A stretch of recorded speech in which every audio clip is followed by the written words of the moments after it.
Hey guys, tonight we gallop back in time, across cold steppes, dust-streaked deserts, and snow-patched mountains.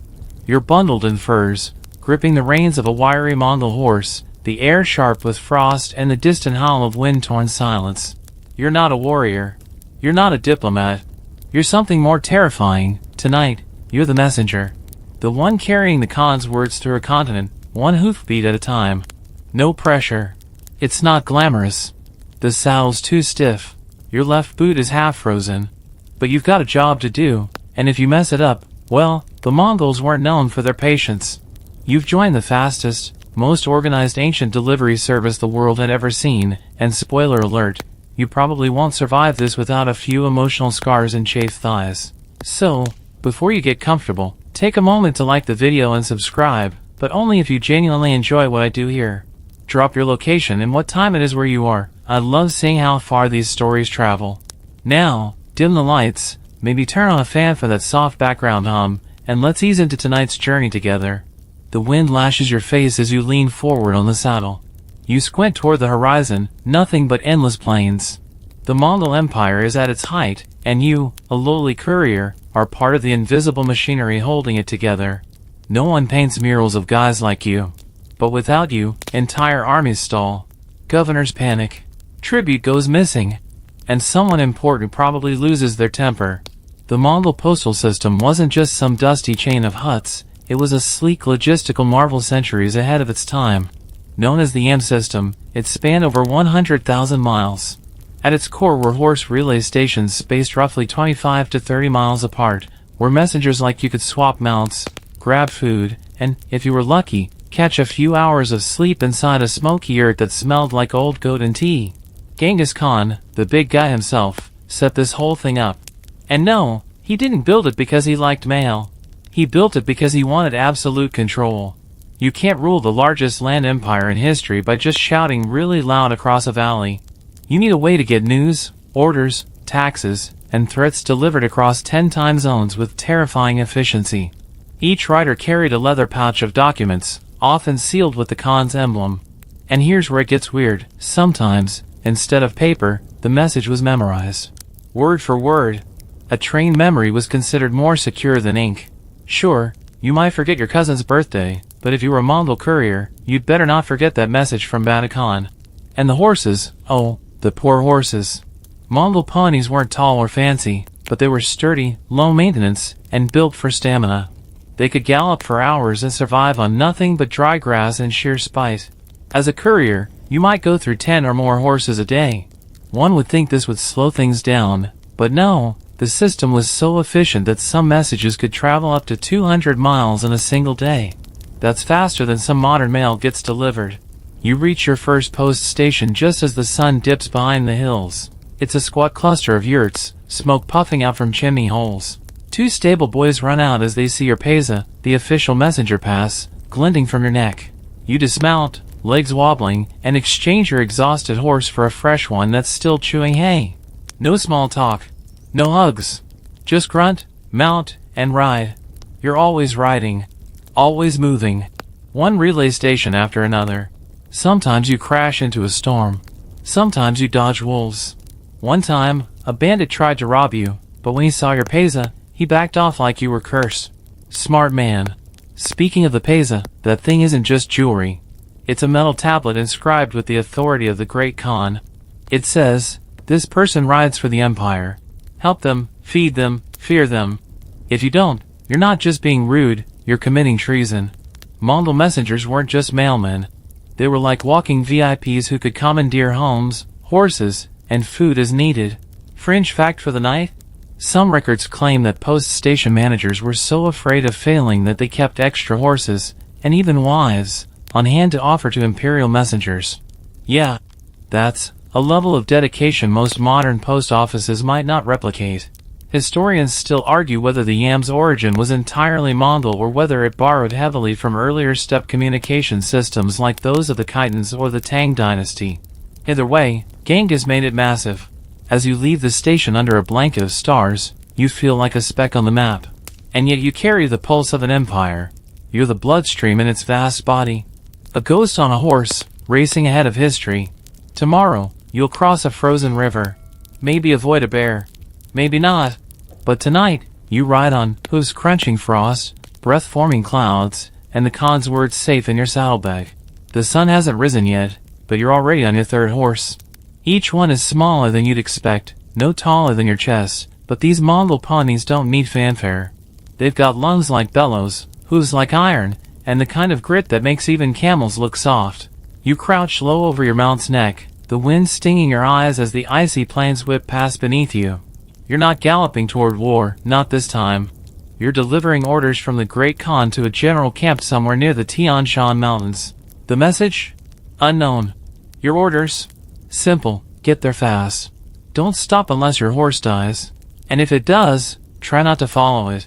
This is not a casual delivery service.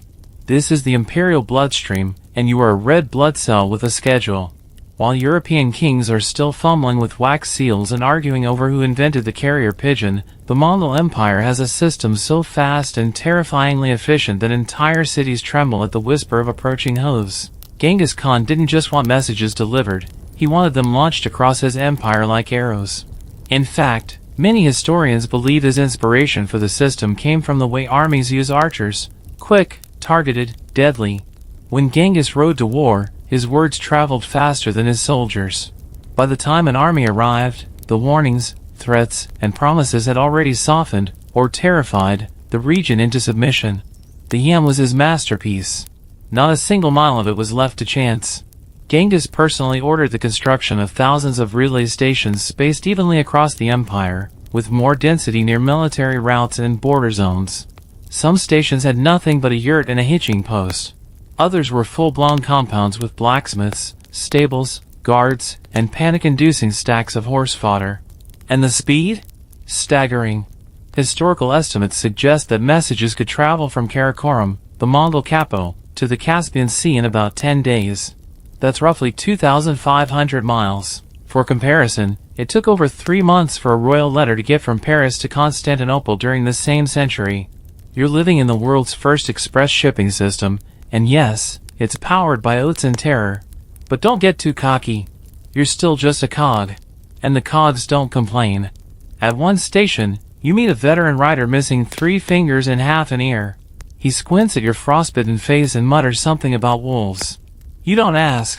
Wolves are a normal occupational hazard out here. So is starvation. And hypothermia. And, oddly, boredom. There are stretches of land so empty your brain starts making up stories just to stay awake. Still, the system works. Why? Because the Khan's command reaches everywhere. Refuse to build a station? The local administrator disappears. Delay a message? Your village loses its grain ration.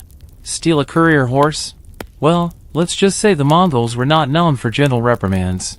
The fear was systemic, but so was the admiration. Because under this brutal efficiency, something magical was happening. People started talking faster, planning better, trading smarter. The empire wasn't just conquering land, it was streamlining it. And here's a fringe tidbit: some couriers were trained not to know how to read. Sounds backward, right? But the logic was darkly brilliant. If a rider was captured, they couldn't be tortured into revealing sensitive messages. They were just meat and muscle carrying sealed letters, utterly clueless about the empire-shifting decisions riding behind their saddles. That's not to say couriers weren't respected. Quite the opposite. A good messenger could become a minor celebrity among post station keepers. There were tales, half legend, half truth, of riders making it across deserts in record time, or surviving snowstorms with nothing but yak butter and sheer spite. One infamous courier reportedly delivered a message after being shot in the leg by bandits. When asked why he didn't stop, he allegedly replied, "The Khan rides behind me." He didn't mean literally. He meant in spirit. But still, goosebumps, right? Historians still argue whether these riders were technically part of the military. Some say yes, they were trained, state-funded, and bound by imperial duty. Others suggest they were more like glorified civilians, with a very sharp death clause in their job description. Either way, they were fast, efficient, relentless. You stop at a riverside post where the snow has begun to melt. The yurt smells like singed wool and sour milk, but the stew is hot, and someone hands you a padded coat that doesn't reek of horse. Luxury. You swap horses, Drink fast, and leave even faster. There's no rest here. Not for you. Not for the horse. Not for the message. And maybe that's the secret. The Mongol mail system wasn't just about horses or roads or maps. It was about belief. Everyone, from the cook boiling soup to the boy who brushes your horse, believes they are part of something vast and unstoppable. A machine made of hooves, dust, and imperial willpower. As you ride into the rising light of dawn, with frost still clinging to your lashes and the pesa tapping against your chest, you realize you're not just carrying a message. Your next station appears as a smudge on the horizon, 3 squat yurts, a hitching rail, and 1 very unimpressed goat. You've been riding for hours. Your legs are jelly, your fingers barely flex, and your breath comes out in clouds thick enough to paint with. Still, you don't slow down. The message burns against your side like a secret too urgent to be kept. This isn't just a game of endurance. It's a system. A beautifully brutal one. You've officially entered the Mongol yam, the arterial network of the empire. And no, yam isn't a vegetable here. It's the lifeblood of communication, the unsung highway of hooves and grit stretching across more than 30 modern countries. Each of these relay points is called an ertage, say that 3 times fast with chattering teeth, and there are tens of thousands of them across the empire. They're spaced like clockwork, every 25 to 30 miles, just far enough that a horse can run at a good clip without dropping dead. That distance, by the way, is not arbitrary. Genghis Khan didn't eyeball it. His advisors used actual logistical calculations based on terrain, travel time, and survival odds. Amazon Prime could take notes. You arrive at this post and barely need to dismount. 2 boys run out and help you off the saddle while another grabs the horse's reins. Your replacement mount is already ready. Saddled. Rested. Federal groomed. You chug a bowl of warm fermented mare's milk, arag, a drink that tastes like yogurt had a fist fight with vinegar, and grit your teeth. It's disgusting, but it keeps you upright. And that's all that matters. The station keeper, an older man with a face like sun-cracked leather, gives you a brief nod. His wife hands you a pouch of dried meat. No one asks your name. You are not important. The message is, here's what makes the yam different from other ancient courier systems. It's not just a relay of riders, it's a state-run, state-protected logistical network with its own budget, staff, animals, resources, and regulations. The Mongols didn't just expect it to work, they demanded it work, or heads would roll. Literally. To build it, they drafted civilians. Every 100 households were often responsible for maintaining one station, feeding the riders, caring for the horses, fixing fences, even cleaning the latrines. It was unpaid, unwanted, and utterly inescapable. In return, well, you gotta keep your land. Sometimes. On good days. Fringe fact, some stations were hidden underground during winter to protect them from snowstorms. Imagine a yurt buried under packed snow, with chimneys sticking out like fingers. Cozy? Maybe. Claustrophobic? Absolutely. There were also gur stations, mobile posts that moved with the seasons or followed military campaigns. Imagine a FedEx truck that's also a yurt, pulled by yaks. Okay, maybe not exactly like that, but the point is, they were flexible. The yam adapted to terrain. Mountains, rivers, deserts, it didn't matter. The empire bent nature to its will. You pass through a valley cut by wind and river ice. Your new horse is younger, faster, and has a tendency to bite if your knees press too hard. As you ride, you notice the notched wooden posts at intervals, primitive road signs marking the route. In places without roads, these markers were critical. Without them, riders could vanish into the endless steppe, swallowed by snow or mirage. At one point, a snow flurry blinds you. You can't see more than a few feet ahead. You squint, lean low, and follow the rhythm of the horse beneath you. This isn't just travel, it's survival theater. Somewhere out here, riders freeze mid-sprint. Their horses stumble into ravines. Wolves take advantage of dusk. But when it works, it's stunning. A rider could travel 1,000 miles in 4 days, with fresh horses at each stop and only short rest breaks. That's a feat no other medieval civilization could match.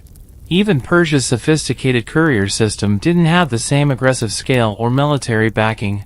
Historians still argue whether the yam's centralized perfection was sustainable. Was it too dependent on the iron will of a single leader? Could it survive without constant fear? Some say it was doomed to collapse as soon as local administrators got lazy. Others believe its influence echoes in modern mail systems, even if few want to admit it came from the same people who once used skulls for trophies. You approach the next relay post just before twilight. Smoke curls from the chimney. Someone's roasting something that smells like onion and regret. You slow your horse, heart pounding with exhaustion. You've gone nearly 200 miles in 2 days. Inside the station, you collapse onto a thick felt rug. A teenage boy replaces your boots while his sister stirs soup in a pot over the fire. You eat with your fingers, eyes barely open, mind drifting between thoughts of home and the sound of faraway drums. You won't sleep long, just enough to not die on the next stretch. Tomorrow, you'll ride into bandit territory. But for now, your world narrows to firelight and horses snorting outside. You think of the Empire, this giant beast made of yurts, arrows, and ambition, and marvel at how something so vast can hinge on something so quiet. A rider, a message, a horse, and another dusty stretch of road. You wake before the sky turns blue. It's still that eerie pre-dawn gray where shadows don't know which way to fall. You shove your feet back into stiff, crusted boots, scarf down a leftover meat dumpling that may or may not be from last week, and step outside. Your next horse is already waiting, restless, steaming in the cold, and staring at you like it's equally unimpressed with your life choices. Welcome to another day in the Yam, the Mongol Empire's post system. You're starting to realize it's less like a job and more like a fever dream you can't wake from, one made of hooves, soup, and a steady undercurrent of existential crisis. But also, weirdly, pride. You're part of something colossal. You're a tiny gear in an enormous engine that spans continents. And this gear is now moving toward another station, a post hub nestled in the middle of a shallow valley. You've heard rumors about this one. Bigger, busier, maybe even heated floors. Okay, probably not, but definitely more than just 3 yurts and a goat. As you crest the ridge, you spot it, a small compound surrounded by a wooden fence, fluttering with banners marked by the Khan symbol. There are multiple jairs, portable yurts, stables with double the usual horses, a blacksmith's lean-to, and, bless the gods, a latrine that isn't just a trench behind a tree. This isn't just a stop. It's a Mongol motel with a mission. Think, embassy meets highway rest stop meets horse gym. At these major relay hubs, couriers could rest longer, eat real food, make repairs to their gear, and, if they've been riding non-stop, get medical attention for anything from frostbite to saddle boils. And yes, those are as unpleasant as they sound. Inside the largest yurt, a station master sits by a brazier, sipping tea brewed strong enough to melt your tongue. He doesn't smile, doesn't blink much either. This guy has probably seen more riders come and go than a modern airport gate agent. You show him your pesa, that heavy metal tablet engraved with imperial authority, and he immediately waves an attendant over to feed you. The pesa isn't just identification. It's your all-access pass. With it, you can demand food, shelter, fresh horses, even maps, and route assistance. But it also brands you as property of the state. Lose it, and you're suddenly just a cold, suspicious traveler in the middle of nowhere. And there are punishments for impersonators so grim they've been scrubbed from most historical records. Fringe fact, some legends say counterfeit pesa carriers were buried up to the neck and left for the vultures. Comforting. The compound buzzes with activity. You hear at least 5 different languages, Turkic, Mongolian, Persian, Chinese, and realize how international this whole thing is. The Mongol postal system didn't just serve Mongols. It was used by diplomats, merchants, translators, military scouts, and sometimes even monks. Anyone the Khan trusted, or at least needed alive for a little while longer, got access. You wander past a row of horses being rubbed down by tired boys with strong hands and stronger opinions. The yin system required a staggering number of animals. Some historians estimate over 200,000 horses were maintained across the empire just for courier use. And those weren't counting spare mounts, backup oxen, or the occasional emergency camel. The Mongols didn't just raise horses, they engineered them. Through selective breeding and intense training, their steeds were small but shockingly resilient. They could survive on frozen grass, gallop through snow, and drink from muddy puddles without complaint. You, on the other hand, are starting to feel every ache in your spine. After a few hours of rest, food, and rubbing the feeling back into your face, you're ready to move. The station master gives you a final once-over and hands you a rolled-up weather chart. He also mutters a warning about bandit sightings on the next leg of your route. Not all stations are this well run. Some are underfunded. Others suffer from mismanagement. Historians still argue whether the system's efficiency depended entirely on central oversight or if local leadership actually kept things ticking. What's clear is that once standards slipped, breakdowns followed fast, and in the Mongol world, breakdowns often ended in beheadings. Still, you leave this station better than you arrived, fed, warm, and with fresh gear strapped to your pack. Your horse stomps impatiently, already eager for the next dash. You adjust your coat, tighten your scarf, and mount up. The road ahead winds through a patch of stunted pine forest. Snow lies thick between the trees. The hooves crunch softly as you move, and you catch sight of a fox watching you from behind a frozen bush. It blinks. You blink. Mutual agreement, neither of you has time for nonsense today. By nightfall, you'll be in another station. Another bowl of soup. Another stranger's blanket. But for now, you breathe deep, let the cold air burn your lungs, and listen to the rhythm of your horse's hooves, a sound that somehow always matches your heartbeat. And maybe, just maybe, you start to understand. This isn't just a job. It's a way of life. A rhythm. A pulse. Welcome to the Mongol Empire's nervous system. The next post station comes into view like a mirage, a hunched cluster of yurts huddled behind a wooden palisade, half buried in snowdrifts. You can smell it before you see it, horse sweat, smoke, and something boiling that might be soup or socks. Either way, it's hot, and your stomach doesn't care. You dismount, stiff-legged, and hand off your horse without a word. The boy who takes the reins is maybe 10 years old and already has the eyes of someone who's seen things. Another attendant gestures for your pesa, and as soon as they see the gleam of that polished metal, things move fast. A new horse is prepared. A bowl of thick stew is placed in your hands. You're guided into the warmest yurt like a weary monarch. And you know exactly why. Because your pesa isn't just a courier's badge. It's a symbol of terrifying authority. A stamped license from the Khan himself. That little slab of gold or silver, sometimes wood or bronze, depending on rank, means you speak with the voice of empire. You're not just some dirty traveler with frostbitten toes and sow rash. You're the physical embodiment of Mongol will. And people listen. The pesa system was one of the key reasons the Yam worked so efficiently. It allowed the empire to create a hierarchy of access. The highest level pesa bearers, usually generals, governors, and elite couriers like, well, theoretically you, could demand anything, food, lodging, spare horses, even manpower. Lower level carriers had limited rights, fewer resources, and often slower delivery routes. There were even versions of the pesa designed just for merchants and diplomats, granting safe passage but not all the perks. Of course, the system came with risks. Pesas could be forged or stolen, and some enterprising outlaws figured out how to pose as imperial couriers. This didn't end well for them. Mongol justice was swift and frequently final. Fringe fact: one 13th century record mentions a man who forged a pesa and was punished by having molten lead poured into his throat. The message was clear: don't fake the badge. The one clinking against your chest is real, though, and everyone here knows it. Inside the yurt, you sit by the fire while the station master, an elderly woman with a single eye and a surprisingly luxurious fur coat, asks you how many stations you've passed. She writes it down on a thin strip of birch bark, a kind of checkpoint log to be delivered back to Central Command. You sip tea from a cracked bowl and try not to think about the next leg of your journey. The woman leans in close and tells you something curious. There's been a change of route. A side path has opened, shorter, riskier, but faster. She slides you a second tablet, smaller, made of bone, etched with the Khan seal. Show this at the mountain pass, she says. They'll let you through. And suddenly, you're not just a courier anymore. You're being trusted with a secondary directive, a hidden message, a secret path. The Yam wasn't just about regular mail.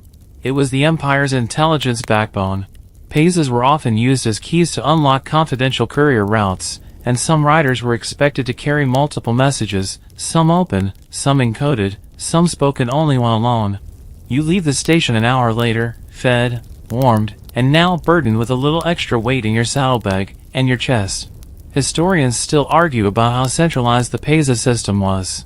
Did the Khan personally assign each one? Did local commanders issue copies? Was there a master list of authorized carriers? No one agrees. What's certain is that this one small object held a disproportionate amount of power. In the wrong hands, it could disrupt supply lines. In the right ones, it kept empires running. The snow falls heavier as you ride into dusk. The new path cuts through dense forest, and you follow the barely visible markers, symbols burned into tree trunks, half hidden by frost. You feel exposed here. No open step to see attackers coming. Just trees, shadows, and silence. Then you hear it. Who's behind you? You stop. Wait. Nothing. Then, a faint glint through the trees. Another rider. You reach for your peza, but the stranger raises a hand first. No threat. A fellow courier. He passes you without a word, his face wrapped in thick scarves, only his eyes visible. He's wearing a peza too, but his is obsidian black. You've never seen that before.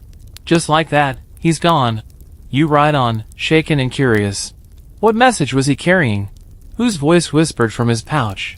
By the time you reach the next checkpoint, the snow is a full-on whiteout. You show the bone peza, and the guards nod grimly, letting you pass through a hidden gate in the hillside. The shelter is barely a shack, but it's stocked, firewood, food, even maps. You sleep on straw and dream of galloping across endless white plains, chased by invisible letters and whispering seals. In the Mongol Empire, the message always arrives. Because the rider never stops. The next morning is brutal. You're up before dawn again, and the cold is no longer just a sensation, it's a personality, one that crawls into your bones and takes up permanent residence. The fire in the checkpoint shack has long since gone out, and your breath turns to mist that freezes against your eyebrows. You shove the bone peza deep into your pouch, tighten your coat, and mount a shaggy gray horse who looks like it's been through worse winters than you've had birthdays. No time to linger. You've got to make up lost time. Because this message, whatever it is, needs to cross nearly 300 miles in the next 2 days. And you're going to do it by riding like a lunatic and swapping horses so often it'll feel like you're leading a stampede. Welcome to the horse tsunami. Forget everything you know about the Pony Express or medieval messengers on foot. The Mongolian was faster than any pre-industrial system because of one thing, sheer, relentless velocity. The genius wasn't just in the planning, it was in the way they weaponized horse relays. At each station, you didn't just get one new horse. You got the best horse, already warmed up, groomed, fed, and waiting. You didn't even dismount fully sometimes. An attendant might lift you off one mount and toss you onto the next like a sack of rice with imperial clearance. You ride hard. You barely feel your legs anymore. Your thoughts begin to blur with the rhythm of the hooves. Thump, thump, thump, thump. You dodge a fallen tree. You swerve around a half-frozen stream. At one point, a bird flies so low it startles your mount, and you both nearly end up in a snowbank. But the horse corrects course, faster than your thoughts. These animals are trained to run like they owe someone money. Fringe fact, Mongol horses were conditioned to be swapped mid-gallop. Yes, some expert riders could literally jump from one galloping horse to another. Not every courier had that skill, but elite messengers, especially military runners, sometimes did. This wasn't just stunt riding. It was survival. If a horse dropped in enemy territory, there might not be time to stop and mourn. You just jumped. At the next post station, you meet one of these elite messengers, a grizzled woman with arms like tree trunks and a collection of horse teeth strung around her neck. She watches you swap horses and grunts. You lean too much on the right leg. Ruins the gallop. Then she rides off like a thunderclap on a chestnut blur. You don't even take it personally. She's probably right. By midday, you're halfway to your destination. The air is warming, which is both a blessing and a curse. Snow melts, mud thickens. Some routes become nearly impassable this time of year, which is why couriers carry alternate maps, wet season routes, dry season routes, war routes, and even emergency collapse routes. The Mongols didn't leave things to chance. They built redundancy into their system. Every station knew where to divert you if the road ahead disappeared. Historians still argue whether this depth of planning was standardized across the entire empire. Some believe the central administration kept perfect track of every route, every station, every spare saddle. Others argue it was semi-autonomous, with local commanders adjusting logistics as needed. But what no one denies is this: it worked. You reach another station just before sunset. Your horse is foaming and exhausted, but the boy at the post simply nods, takes the reins, and offers you a cup of steaming broth. No fuss. No questions. Within minutes, you're back on a fresh mount, galloping as the light dies over the steppe. That night, you ride under stars. The sky above is so clear it feels like you're inside a snow globe of constellations. There's no light pollution, no sound except your horse's breath and your heartbeat. It's oddly peaceful, like the Empire is holding its breath. Then you hear another courier approaching, fast. You pull aside as he blurs past, both horses steaming in the cold. You catch a glimpse of his face, young, maybe 16, but already hollow-eyed from sleepless miles. This is the silent camaraderie of the Yam. You rarely speak. You rarely stop. But every time you see another rider, you know, they're suffering too. And like you, they won't stop until they've delivered their burden. Fringe fact for your mental collection, some of these relay chains involve 10 or more horses per rider, with distances stretching over 1,000 miles. One message could touch 20 to 30 different mounts before it reached its final destination. Some horses live their entire lives just trotting between two stations, pampered, protected, and vaguely annoyed by all the attention. You press on. Your thighs ache. Your fingers are numb. But you know you're getting close. At the last station before your drop point, the keeper looks at your pesa, nods, and says, "There's been snow at the pass. Take the southern trail." You don't even argue. You trust the system. Or rather, you trust the people who've kept it running with terrifying precision for decades. You mount your final horse, a sleek black stallion with a temper. You click your tongue, and it bolts into the darkness. Your thoughts start to drift. What does the message say? Who is it for? Will it change a battle? Save a city? Or is it just another piece in the grand imperial game, moved by the Khan like a pawn? You don't know. You'll never know. You're just the wind. And the Empire is listening. You arrive just after midnight, shivering, starved, and smelling like every horse in the eastern steppe. The final drop point is a fortified outpost tucked into the folds of a rocky canyon, its stone walls flickering with torchlight. As you approach, guards challenge you in a dialect you barely understand. You don't answer with words. You just hold up your pesa, and their entire posture changes. You're waved through without a second glance. A man with a thick beard and the build of a battering ram meets you at the gate. He doesn't smile, doesn't speak, just extends his hand. You pass him the message pouch, dry, sealed, and a little dented from the ride. He checks the seal and nods once. Then he disappears into the shadows. You don't ask what it said. You don't want to know. You don't need to. Your job is done. For now.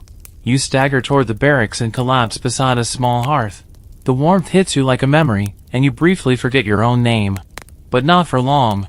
Because this journey? It's never just one way. By dawn, you're back in the saddle.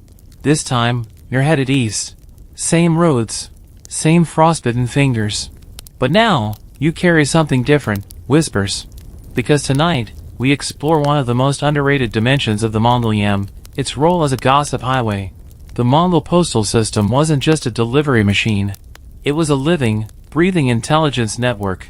Messages weren't always about military orders or tax reports. Some were spying reports, diplomatic updates, and even scandalous tidbits about governors, generals, or potential rebels. The same roads that carried the voice of the Khan also carried whispers meant for his ears alone. Every station, every relay post, every cup of salty tea drunk by a courier, those were all opportunities for information to be picked up or passed along. Station keepers were often the eyes and ears of local administrators. Some were trained to observe travelers and report suspicious behavior. If you lingered too long, or if your route didn't match your pesa rank, someone noticed. Fringe fact? Some scholars believe every M station had a built-in reporting mechanism, a clerk or a scribe who would record movements, note odd events, and forward that intel to regional command centers.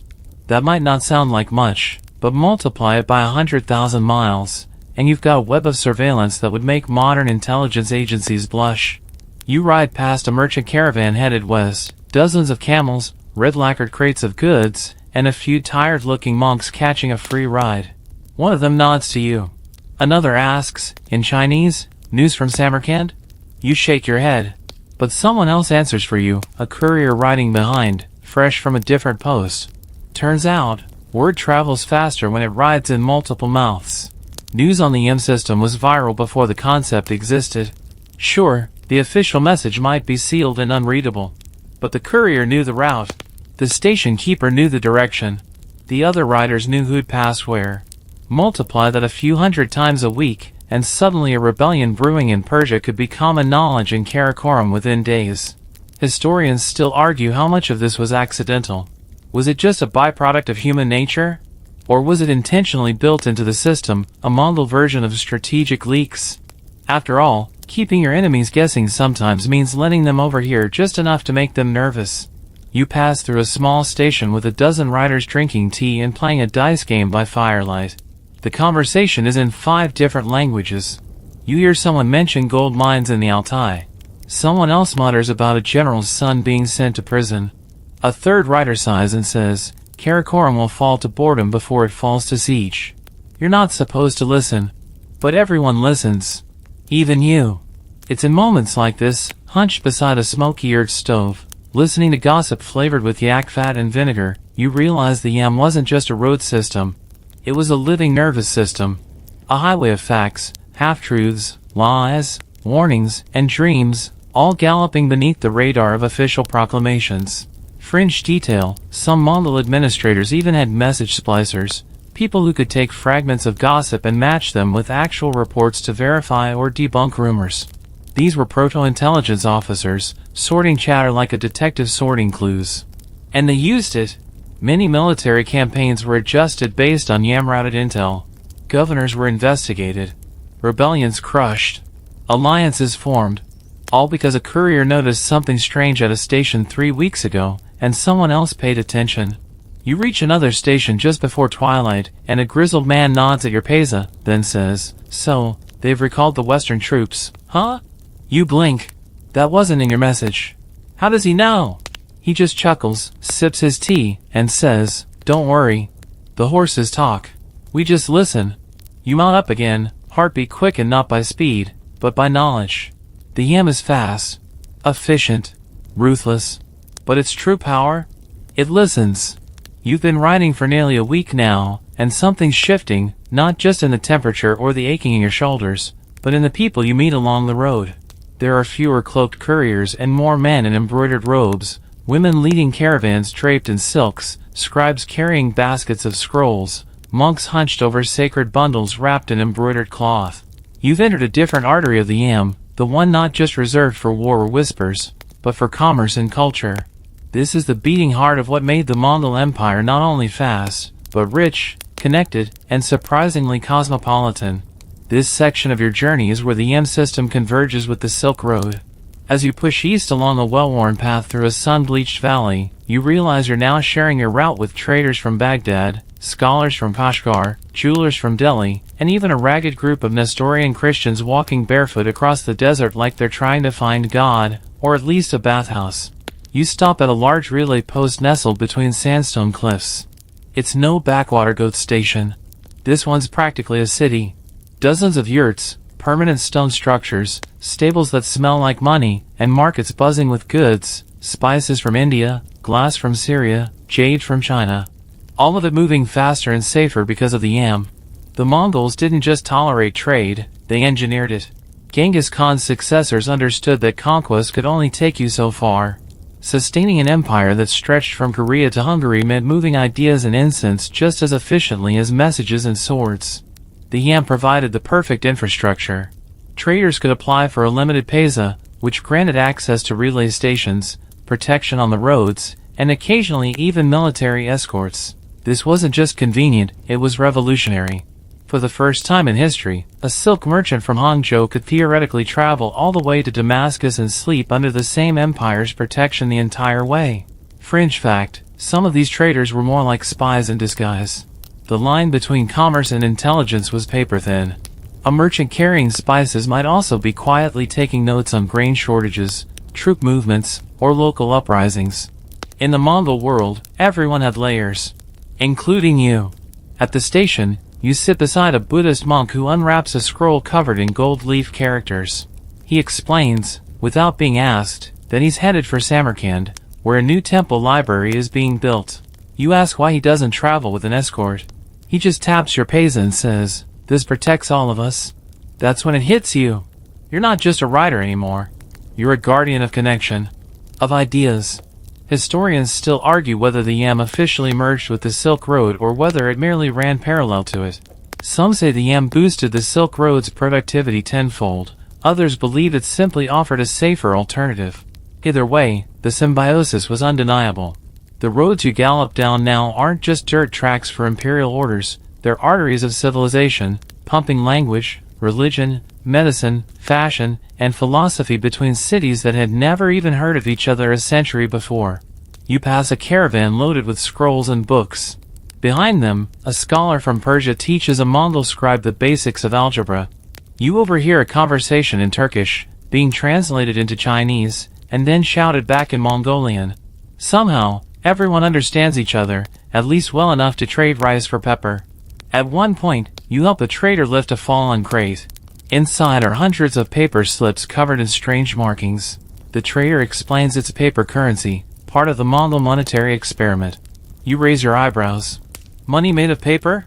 It's faster, he shrugs. Lighter than silver. And the Khan likes fast. You ride on, past pilgrims walking toward Lhasa, and hear the eerie strains of a stringed instrument you don't recognize drifting from a campfire. There are dates from Arabia in your pouch now, tucked beside a letter from a general and a sealed scroll you're not supposed to touch. You are, for lack of a better phrase, in the middle of a logistical symphony. And it works. It works because the Yam allows it to. The roads are safe. The stations reliable. The bureaucracy relentless. Theft is rare. Banditry is suicidal.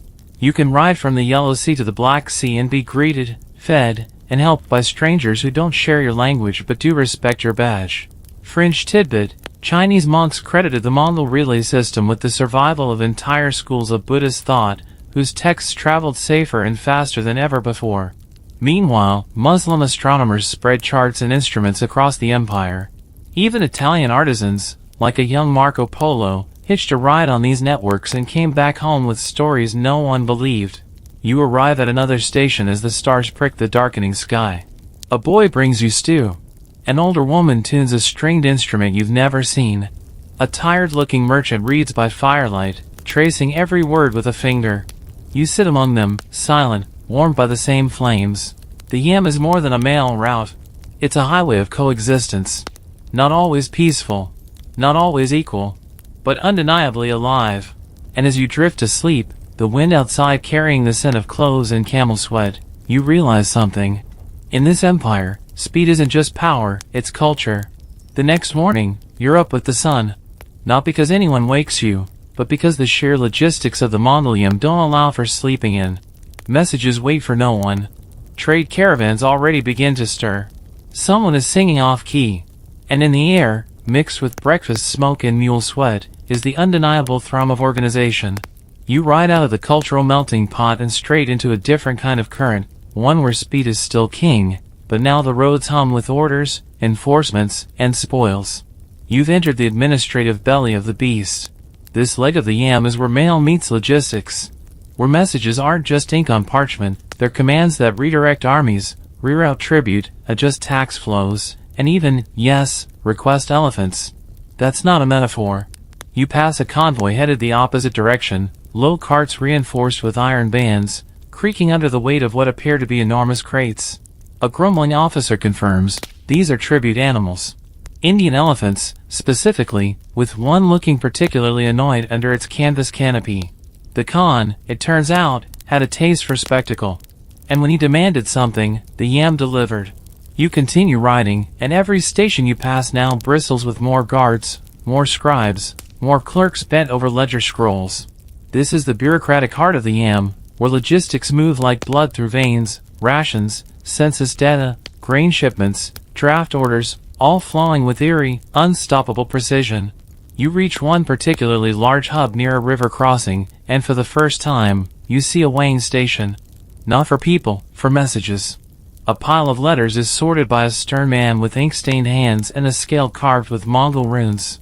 You watch as one courier is handed a lighter bundle and told to ride double time, his route shaved by half, his rest stations reduced to only 2. You realize then, this system is alive, constantly adjusting. It doesn't just move things.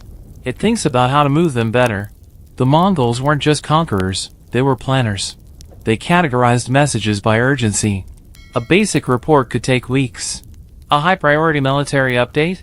That might arrive in days, propelled by specially assigned riders with the best horses, the fewest stops, and orders to ignore all other needs. Fringe fact, some elite messengers carried tiny fire pots on their saddles. These were used to warm ink in cold weather, because nothing delays an empire like frozen calligraphy. At one station, you overhear a scribe cursing over a shipment manifest. It's off by 2 oxen, and he's about to send a message downstream to correct it. One of the station guards groans. Do they really need a rider for 2 oxen? The scribe glares and responds, if the Khan asks why his grain didn't arrive, are you going to tell him just 2 oxen? You quickly walk away. You continue your route and pass a mounted detachment, armed riders guarding what appears to be a convoy of scrolls sealed in iron tubes. You're told, quietly, that they're imperial edicts headed to governors in the west. No one, not even other couriers, is allowed near them. The men guarding the tubes have sabers and very few facial expressions. You make sure not to get curious. Historians still argue how much of the Yam's logistical power came from intentional central planning versus the decentralized resourcefulness of local administrators. Was it Genghis Khan's genius or simply the ruthlessly Darwinian instinct of border commanders trying not to be executed for failure? Either way, the results were the same: fast, functional, ferocious coordination. By mid-afternoon, you arrive at a station that looks more like a miniature fortress. Here, the walls are stone, not wood. There are pigeon coops, messengers of a different feather, trained for redundancy in case horses fail. There are also oxen-drawn wagons full of metal seals, used to authenticate everything from tax records to military demands. The keeper here is a woman with a dagger at her belt and a 1,000-yard stare that says she has read every report that has ever passed through these doors. She offers you tea. You accept. While you drink, she shows you a map of the local Yam routes. There are 3 tiers: express, regular, and bulk. You ask about bulk. She smiles. Grain shipments, census forms, messages from noblemen who like to hear themselves talk. You nod. You've carried a few of those. You think again about the message you delivered back in Section 6. What was in it? A military order? A command to shift troops, or redirect supplies? A secret about a rebellion? Maybe it was just paperwork. The kind that keeps the machine humming. The Yam wasn't glamorous. It wasn't always dramatic. But it functioned. It allowed a continent-spanning empire to move with cohesion. An order made in the Mongol capital could, thanks to the Yam, result in plunder arriving in weeks. Soldiers could be sent from one end of the empire to another without getting lost. Governors could be punished, praised, or replaced, all on schedule. And here's a curious tidbit: some Yam riders were assigned to logistics-only roles. They weren't warriors, weren't scouts, weren't even trusted with sensitive intelligence. Their only job? Make sure resources flowed: rice from the south, lumber from the north, silk from China, glass from Persia. You eat rice tonight that came from 3 stations ago. Your tea leaves? From a valley you passed a week earlier. Your coat? Probably stitched with leather from a horse that retired out of exhaustion and honor. You fall asleep beside the hearth, fed by the same system you serve. And as the wind howls outside, you realize the Mongol Empire didn't just win by force. It won with spreadsheets. The terrain changes again. You ride now through harsher lands, rockier, more exposed, the kind where wind doesn't whistle so much as accuse. The Yam road here feels tighter, more alert. You pass fewer merchants, fewer monks. The relay stations are smaller. Heavier guards. No idle conversations. And your pesa seems to earn you sharper salutes. You've entered what couriers refer to in low voices as the chessboard, the politically volatile zones where Yam isn't just for mail.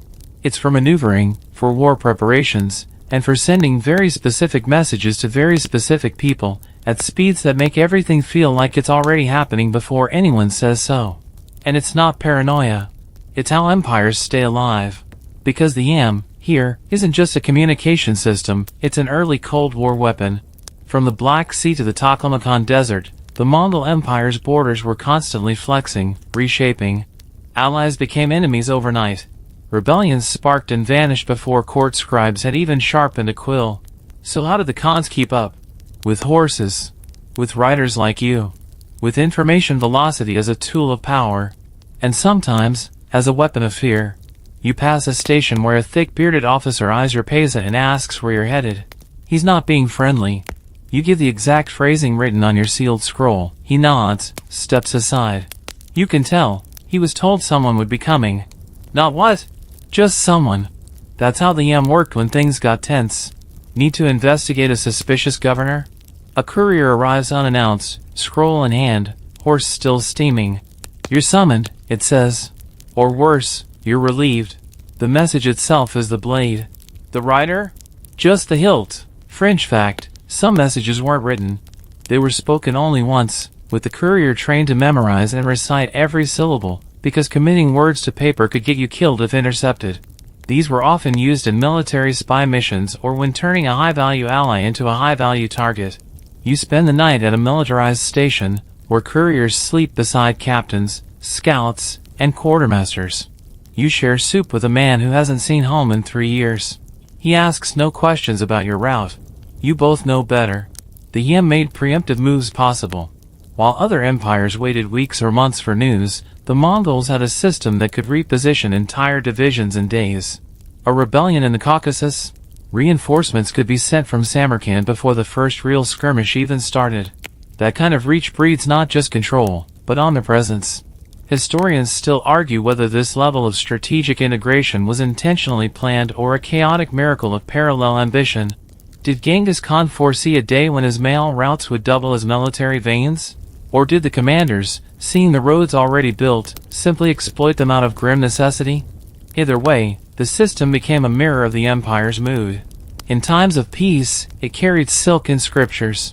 In times of war, it carried lists, names, orders, maps that were sometimes wrong, and sometimes used to trick enemies by planting false information and letting it accidentally get intercepted. That's right, the Yam could be used for misinformation campaigns, too. At a mountaintop post station, you meet a former general now serving as a station master. His legs were crushed years ago in a siege, but his mind is razor sharp. He tells you, half laughing, about the time they faked a city evacuation by sending decoy riders through the Yam, spreading panic about an incoming army. The real army was 3 valleys away, he chuckles, but the city opened its gates anyway. That's the power of fast words. You press on, now carrying not just a sealed scroll but also a second pouch, locked, engraved, and bound with wax thread. You've been told not to open it. You don't even know who it's for. But it came from a military post. And its weight in your satchel feels more like a loaded question than a document. You sleep in short bursts. You're told to avoid the Eastern Ridge Trail. Scouts went missing last week. Instead, you take the long way around, through a gorge narrow enough to trap sound. You ride through it whispering to yourself, just to remember your own voice. And there, beneath an overhang, you pass another courier. Older. Silent. His horse bleeds from one ear. You exchange a glance. Whatever he's carrying, it's heavier than paper. You reach the next major outpost by dusk. A captain takes your scroll without comment and immediately sends 3 messengers in opposite directions. The pouch stays with him. You never see it again. You leave with nothing but your pesa and an itch between your shoulder blades. Something's brewing. You don't know what, but the Yam does. It always does. And that's the thing about the Mongol message system. It wasn't just about speed. It was about awareness. Creating the illusion, no, the reality, that the Empire knew everything, everywhere, at once. The moment you faltered, someone knew. The moment you rose, someone knew. It didn't matter how vast the Empire became. The Yam shrunk it. The Empire didn't just conquer. It anticipated. And the roads you ride are thinking faster than you ever will. It starts to break. Not all at once, just a ripple at first. A worn post station that's missing its gate. A relay horse that's too thin. A station master who doesn't rise when you enter but just grunts from beneath a blanket.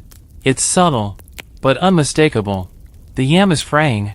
You've been riding for weeks, and though you're still crossing rivers, passing soldiers, delivering messages, something has shifted.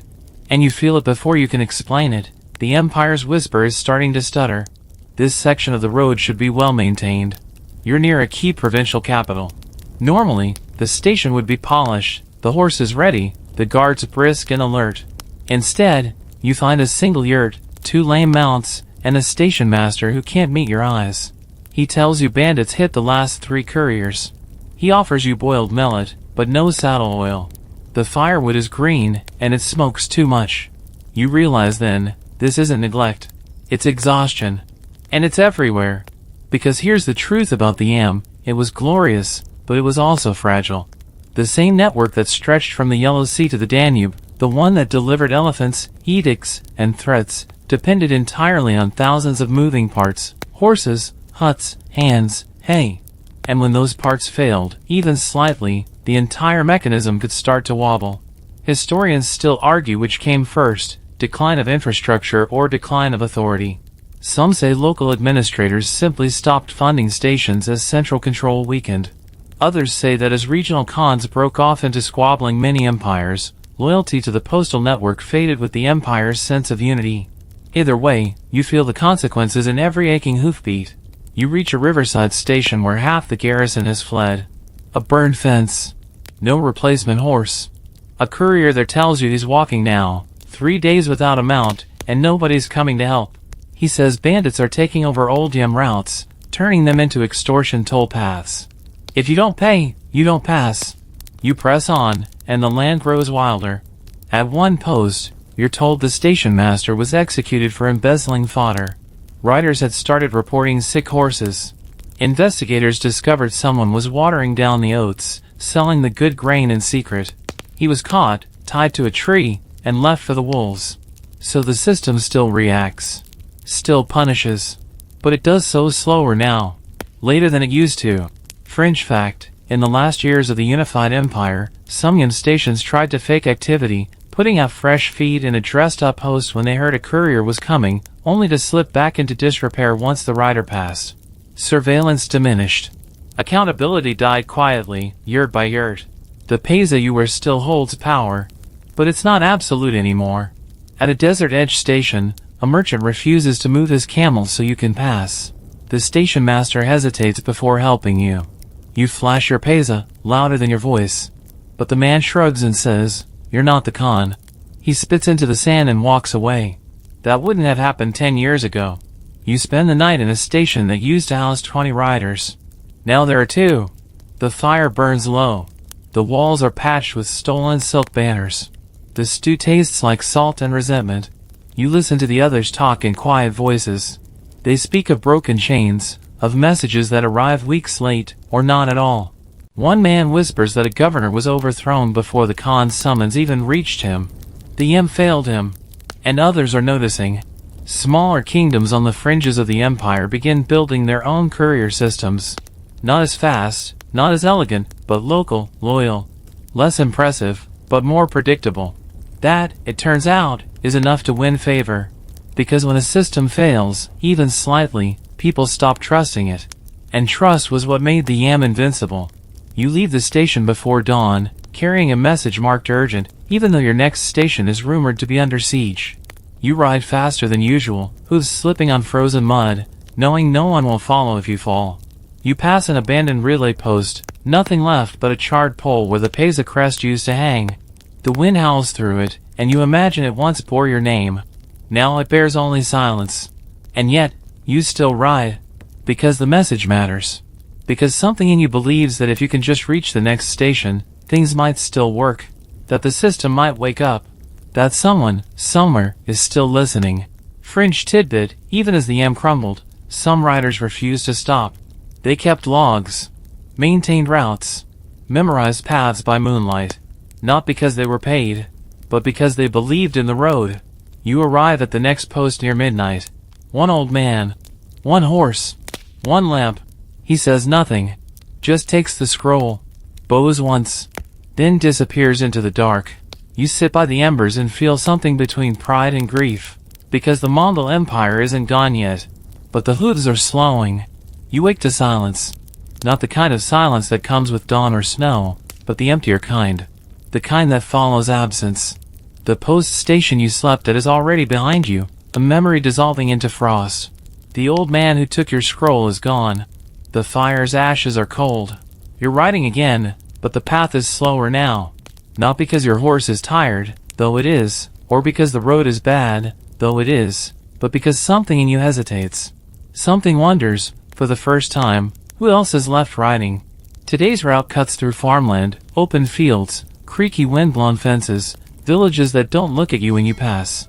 You flash your pays out of habit, but no one responds. No bow. No help. No curiosity.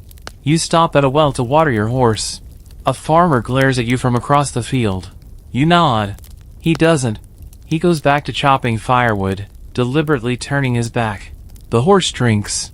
You pretend not to notice the tension, but it's thick in your lungs. Because now you've entered the resentment zone. The yam, for all its brilliance, was not built without costs. Someone had to feed the horses. Someone had to house the couriers. Someone had to lose a share of their crop to support a system that served an empire first and people second. In peaceful times, people tolerated it. Sometimes even admired it. But in decline? In famine? In war? They began to hate it. You stop at a half-intact relay station, but there's no one home. The hitching post is snapped. The yurt's fabric is torn. Inside, a rusted saddle lies on the ground beside a moldy water pouch. You see slashes on the inner wall, someone's anger, carved into the bones of the system. You keep moving. Fringe fact, in many provinces, yam upkeep was considered a civic tax. Villagers and herders were expected to donate horses, fodder, food, and even blankets. For wealthier towns, it was manageable. For the poor, it meant a constant drain. They watched as their best animals disappeared into the machine, used, run, swapped, and never returned. At another station, you find someone still serving. An old woman with calloused hands and sharp eyes. She feeds you millet and asks how far you've come. You mention the silence, the missing posts, the farmer who refused to speak. She nods slowly. They started calling us the Jup Vik Kon Luom, she says. You blink. Unpaid servants? She chuckles. That's the polite version. You're quiet for a while, chewing the millet like guilt. Because it's true.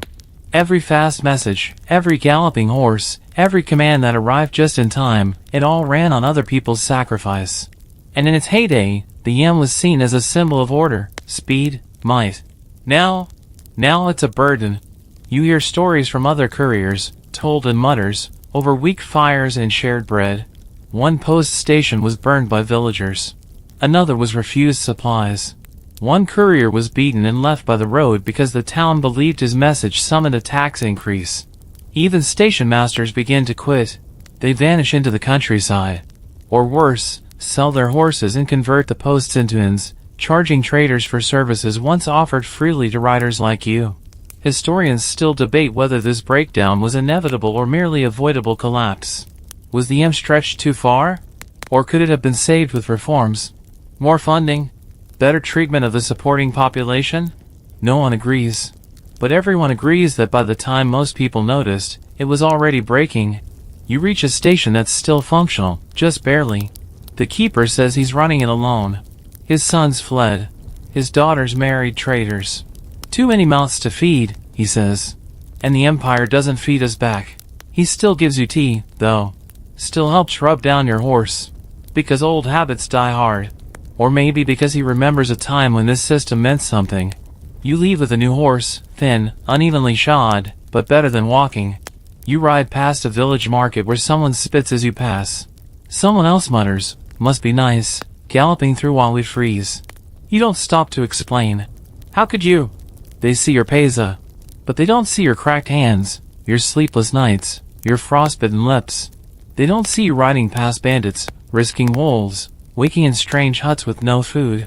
They don't know the silence you've carried, the scrolls you've delivered that ruined or rescued entire cities. All they see is a symbol, and that symbol no longer inspires awe. It inspires blame. As dusk falls, you pass a road where someone has defaced the wooden marker. The emblem of the yam is carved over with a crude face, tongue out, eyes crossed. You ride past it in silence.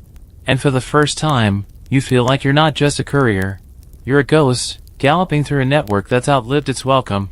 The road feels longer now, not in distance, but in memory. You've galloped across steppes, deserts, mountains. You've eaten in smoky yurts beside soldiers and monks. You've delivered orders with trembling hands, and you've watched the yam begin to fray beneath its own greatness. And now, the wind shifts. Because ahead, someone's waiting. He's not wearing armor. He doesn't carry a sword. But you recognize the boots, the travel-worn cloak, the scroll case so old its leather has cracked into 1,000 hairline fractures. The man turns. Marco Polo. Or so he says.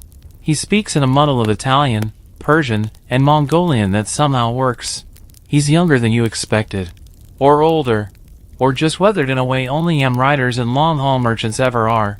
He's not riding this time. He's walking, leading a worn-out pony that looks like it gave up 2 stations ago.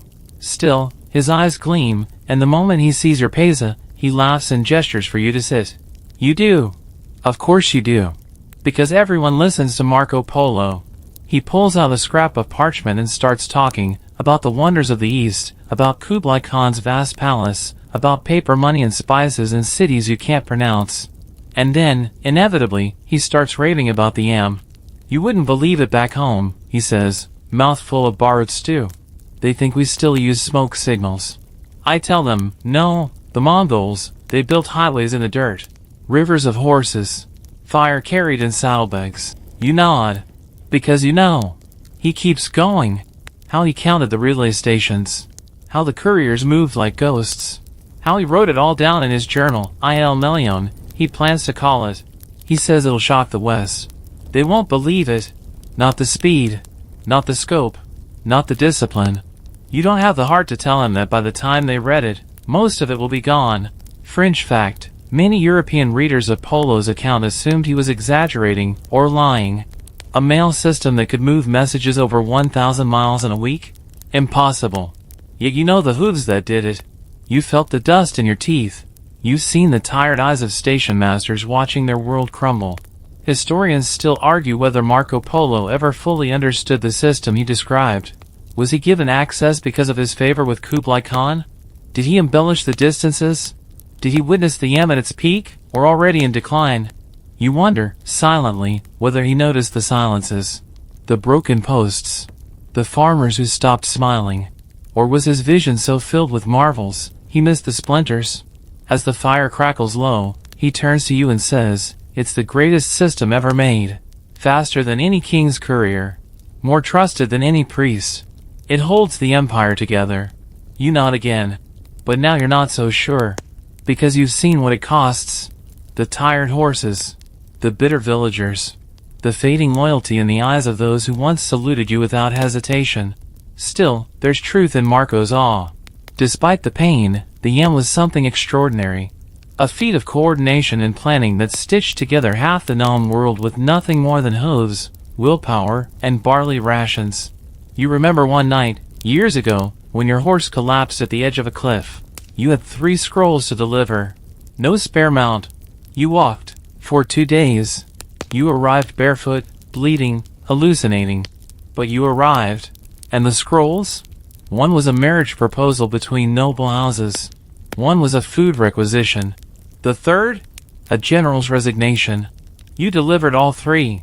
And the world shifted slightly, as it always does, because someone said, the courier arrived. Marco hands you a bit of dried figure. You should write a book, he says. The people back in Venice wouldn't believe it. You smile and say nothing.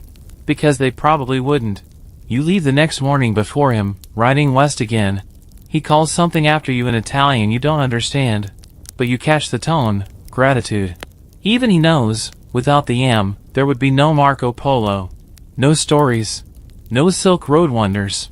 No sense of the world as one great stitched-together map. You're the thread. Even if no one remembers the weaver. You ride into a patch of mist, the road soft and quiet beneath your mount's hooves. The sun hasn't broken yet. But you don't need light. You know the way by heart. Because before there was paper money, or palaces of marble, or scrolls carried across continents, there was a horse.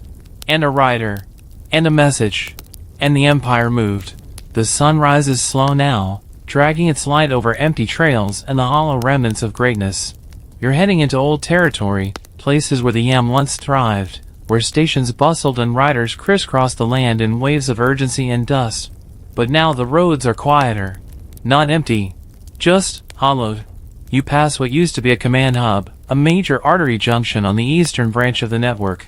It's still there, technically. You recognize the broad layout, wide stable areas, a central yurt pad, the stone-paved paths worn smooth by centuries of hooves. But the roof is gone. The fences are broken. There are birds nesting in the rafters where once scrolls were sorted by candlelight. A boy watches you from the edge of the ruins. His clothes are patched in too many places. You ask if there's a keeper still here. He just shakes his head. No one comes anymore, he says. Only riders like you. And fewer of those every day. Because what you're riding through now is what's left. Not the in glory, but an echo. And as you move from one half-standing station to the next, it becomes painfully clear the system didn't crash. It just faded. The empire fragmented. The Grand Khans of unified power became rival warlords. China spun away into the Yuan. Persia became its own knot of intrigue. The Golden Horde fractured. Roads became boundaries instead of bridges. And the Am, built to stitch it all together, found itself stretched across a fabric that was unraveling. Historians still argue when the final blow landed. Some say it was the death of Kublai Khan, who poured resources into maintaining the network. Others claim it was the Black Death, which decimated populations and left stations abandoned, horses dead in their corrals. Still others argue it was internal rebellion and bureaucratic rot, postmasters hoarding supplies, or entire routes rerouted by bribes and favors instead of logic. Whatever the cause, the effect is the same. You pass a relay station now used as a tavern. Travelers drink where riders once rested. The hearth still burns, but it's not for couriers anymore. You tie up your horse and step inside to warm your hands. Inside, the barkeep nods at your pesa but doesn't salute. He offers you stew and a seat by the fire. You eat quietly, listening to a nearby trader boast about avoiding 2 toll roads by bribing an old Yam boy. Everyone laughs. No one remembers when the Yam didn't need bribes. You glance around. On the wall, framed like a relic, is a real pesa, worn, blackened, mounted behind glass. A drunk man catches you looking. That one belonged to my grandfather, he slurs. Used to say it could open any gate, get him any horse in the empire. Carried the Khan's own words. He raises his cup in mock salute. Now it's worth more as decoration. You finish your meal in silence. Because it hurts. It hurts to know you're part of something that was once mythic, and now is just memory. The Yam was never meant to be immortal, but you thought, maybe, it would outlive you. You ride west again, and as you go, you start to notice a curious thing. Traces. In some places, where the road cuts between river and hill, you see the old markers, wooden posts carved with Mongol script, worn by wind but still standing. In the right light, they shine like ghost lanterns. You pass a pile of old horse tack buried beneath moss. A stone trough, cracked, still holding water from last night's rain. And in these fragments, you see something stranger than decay. You see legacy. Because the Yam may be gone, but it left its bones in the land. Its routes were reused by future empires, Persians, Ming Chinese, even the Russians, who built their own courier networks on the foundations you helped ride into place. The idea of the mounted relay system would echo for centuries, from the Ottoman courier roads to the American Pony Express. Fringe fact: some scholars argue the U.S. postal system's early logistics, zones, relay points, mounted couriers, were unconsciously modeled on the very practices Marco Polo described. Your practices. You ride slower now. Not from fatigue, but from reflection.